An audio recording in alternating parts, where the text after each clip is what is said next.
Hello, my name is Josie Merriman, and today I'm going to talk to you guys a little bit about genetics and biology and related to zookeeping. I work at the zoo. I'm an intern at a herpetarium, and I also work in the front, so I get a lot of insights on the breeding that goes on throughout the zoo.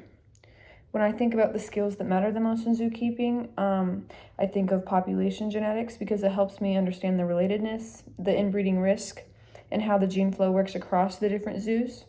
Second is good sampling and biobanking, since clean, well-labeled samples give managers real options later. Third is clear communication, so I can explain exactly to the guests and teammates why a transfer or a non-breeding recommendation supports the long-term conservation goals of our zoo.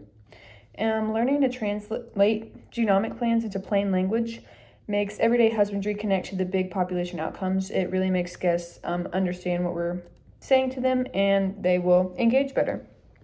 Our hellbender breeding conservation program is where this became real for me. Hellbenders live in a small fragmented populations that can easily erase diversity fast. Genomic screening lets managers pair adults and build release cohorts that represent the underlineage while avoiding accidental inbreeding.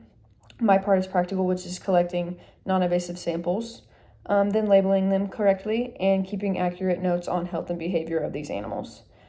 These habits make genetic data trustworthy, which helps each cross and release count. Polar bear translocations are another example at my zoo.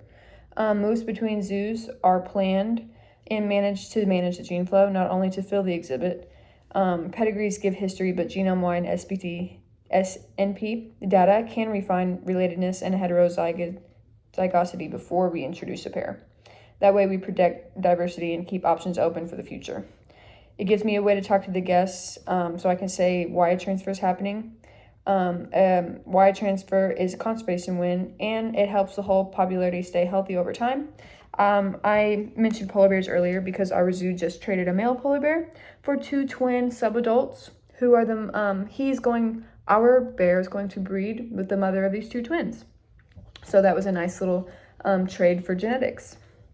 The Frozen Zoo and my Spotlight article helped me to connect lab work to field exhibit work.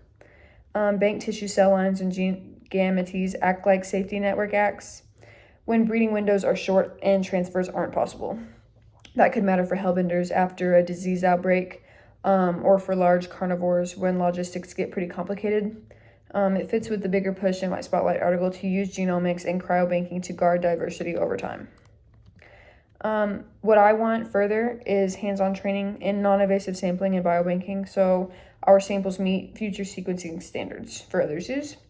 I want enough analytics to read population reports and explain relatedness estimates clearly to my team and to guests. I also want more experience at the point where reproductive physiology meets genomics, from hormone monitoring to final introduction plan. These skills will help me support smarter breeding for hellbenders, polar bears, and other species I hope to work with within my zoo career. Thank you very much for listening.